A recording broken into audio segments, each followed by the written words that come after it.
guys, welcome back. Today we're taking a look at Hammer and Anvil, written by James Swallow. Now, as of this recording, this is the last book in the Sisters of Battle series as far as I know. And this is a direct sequel of that Faith and Fire book I reviewed a few months ago. It continues with the story of Maria and what happened to her after the events of the first book.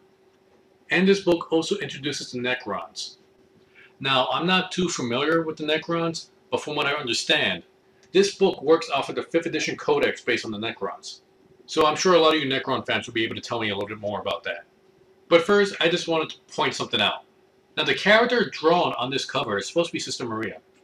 Now, although she does look pretty cool, I do have to point out a minor thing that just always bugged me. She's supposed to be wearing bulky power armor, yet it just looks like some body glove. I mean, that's not armor. That's just a latex suit she's wearing. Or if that is armor, she must be anemic underneath that. It's not as bad as the Madonna bra on that one Canada's character for the Sisters of Battle, but it is something that always bugged me. I mean, female or not, they're badass warriors that are meant to be taken seriously. But you know, I'm probably in the minority on this. I don't know, it could just be me. But anyway, let's get back to the book. Now, with the premise of this book, I already mentioned that it takes place after the Faith and Fire book, following the adventures of Maria. Now, on some world, there's a Sister of Battle outpost called Sanctuary 101, and it pretty much got wiped out. And without trying to give away too much from the first book, Maria is no longer a Celestine. She's just a basic battle sister at this point. And the new company she's a part of goes to investigate what happened on Sanctuary 101, which, if you haven't figured it out already, was attacked by Necrons. Don't worry, that's not really that much of a spoiler. I mean, you can pretty much figure that out very early in this book anyway. And a small force of the Adeptus Mechanicus are there to investigate.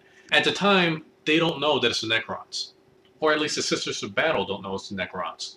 You see, they're really there because of some ancient relic that was hidden in Sanctity 101.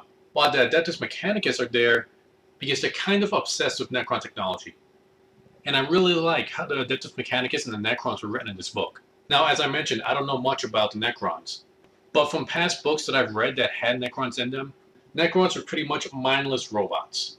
I'm sorry, mindless zombie alien robots or whatever.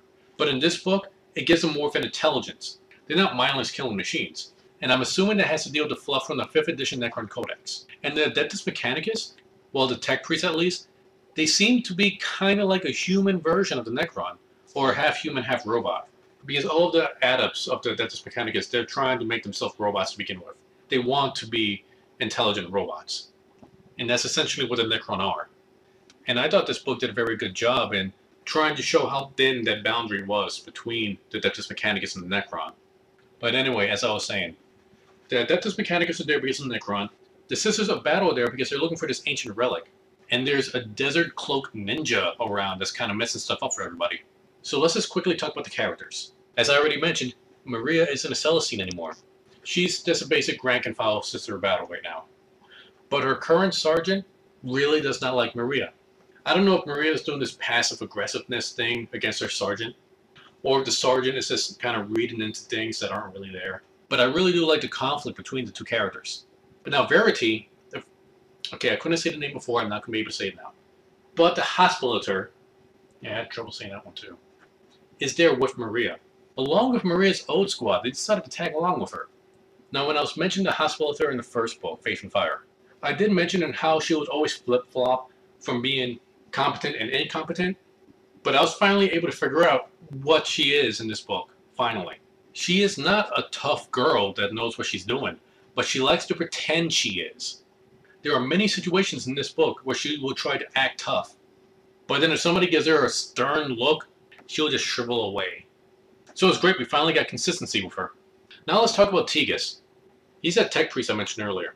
Out of all the tech priests I've read about so far throughout all the books, he seems to have the most human emotion out of all of them. He's obsessive, he's greedy, he has a lot of pride, he has a superiority complex, and he's a bit of a douche. But the reason he's all of these things is because he's trying to become a machine, a perfect being. And by doing so, he's getting this huge ego that makes him feel like he's better than everything else. And I really like the way he was written. Now, all the other books I've read that had tech priests in them, the tech priests have already lost their humanity and are just kind of talking machines with no emotion. In this book, I thought they did a much better job with trying to show human and machine built into one. He still had some of the human emotions, but with the machine parts built in. Now, if that's accurate enough in how tech creatures are supposed to act, maybe. I don't think it was too far-fetched, and it was pretty refreshing.